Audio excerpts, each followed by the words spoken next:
Hey all, here we go, Chem 30, the last podcast of week 8. I would say it's a little bit of a shorter week in a way with the long weekend being on Monday. This podcast will also be a little bit shorter. Really, it's just building upon what you've already done, but it's adding a little bit of meaning to what those equilibrium constants actually tell us because they are quite telling. Now, ultimately, if we consider that equilibrium constants are figured out by taking the concentrations of the products over the concentrations of the reactants, we recognize it's a ratio.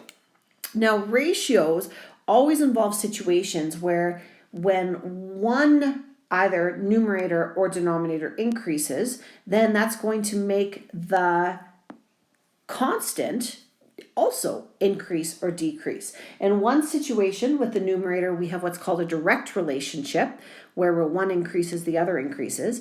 Whereas in the other, with the denominator, say the reactants here, we have an indirect or inverse relationship, which means that one increases, the other decreases. I'll show you what I mean.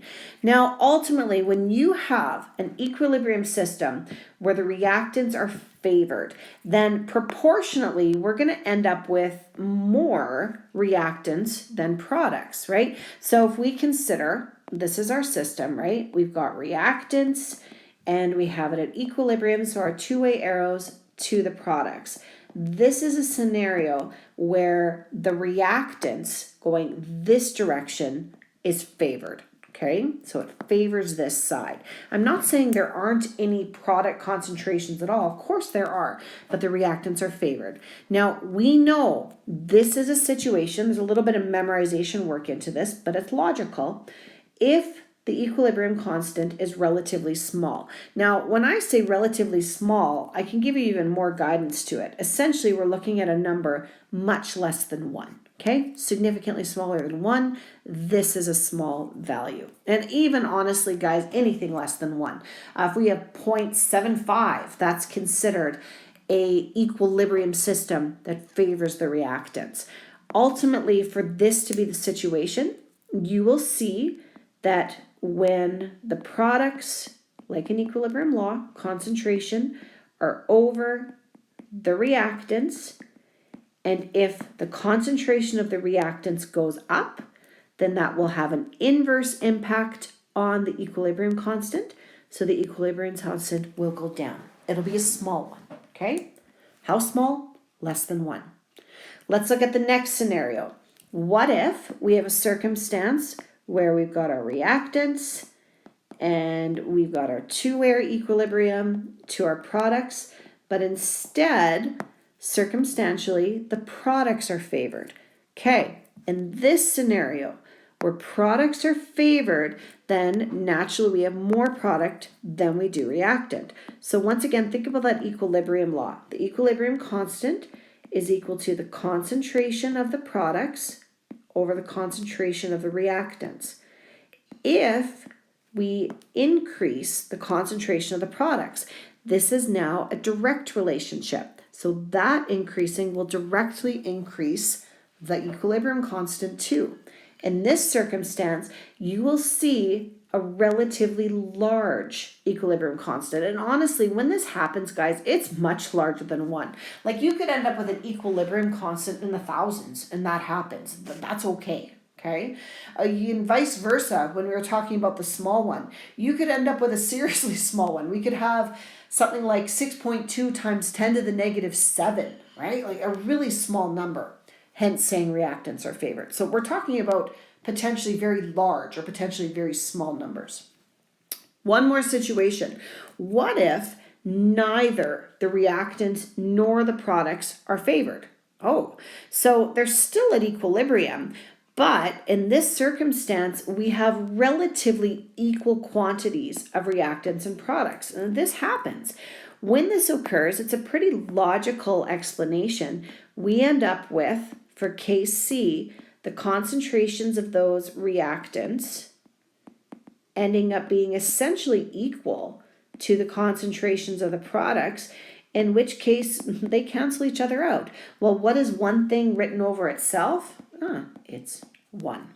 So ultimately, in these circumstances, you will get an equilibrium constant equal to 1 or really, really close to it, like 0.99, right? Super, super close. Okay.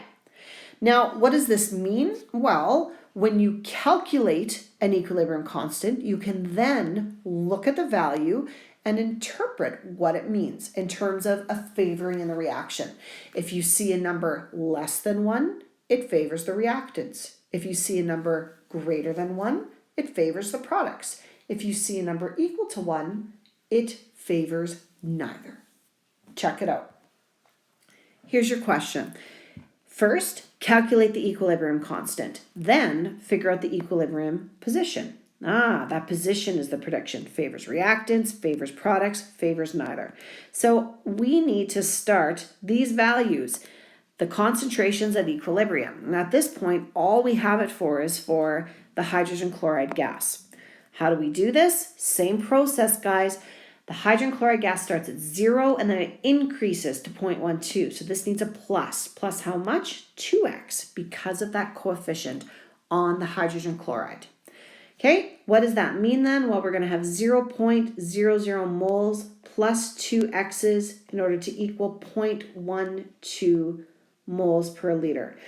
Work it out algebraically. X is equal to 0.06 moles.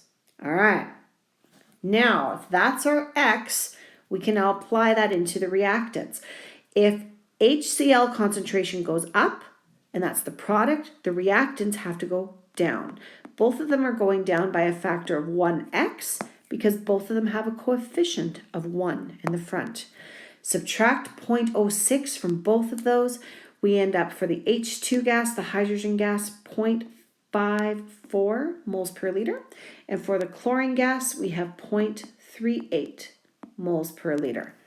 We now have everything we need to get the equilibrium constant. Step 1, though, before you plug in any numbers, is a proper equilibrium law. Equal to the concentration of the hydrogen chloride gas to the exponent 2, divided by the concentration of the H2 gas times the concentration of the chlorine gas. Start plugging in numbers. 0.12 moles per liter squared divided by 0.54 moles multiplied by 0.38 moles. Again, make sure you're number crunching properly. Times the entire top by the entire bottom. We are going to end up with an equilibrium constant of, I'm not going to round it quite yet, 0.070175 ... No units, never on an equilibrium constant. Okay, back to the beginning values. We're going to need 2 sig digs. So end and end, Kc is equal to 0.070. Hey, there's our equilibrium constant. What's the position? Look at that number. Numerically, it is definitely less than 1. Therefore, since that equilibrium constant, Kc, is less than 1, the reactants are favored. Simple as that. The reactants are favored.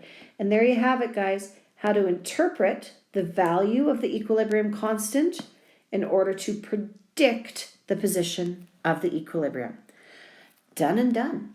There's 2 little things I want to point out in addition to this, and then that is it for week 8. The first one is to recognize that equilibrium constants are dependent on temperature. So in other words, if you start playing around with the temperature of a system, you will change an equilibrium constant. So every equilibrium constant for an equilibrium system, is specific to a certain temperature. For example, we could do at SATP, 25 degrees Celsius.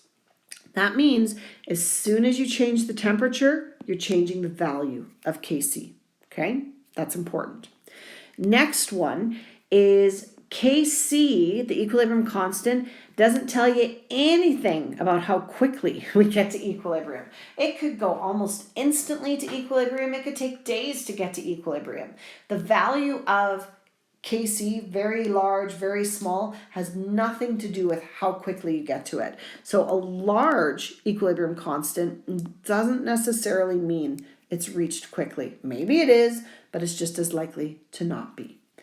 Okay, these last two questions, in all honesty, guys, do not necessarily involve having to play around with interpreting the equilibrium constant, but they are good practice. They pull from previous units, number 1, going back to number 1, C and D. Good luck. You got questions, contact me. Stay hopeful. Keep working hard. You guys are great. Talk to you later.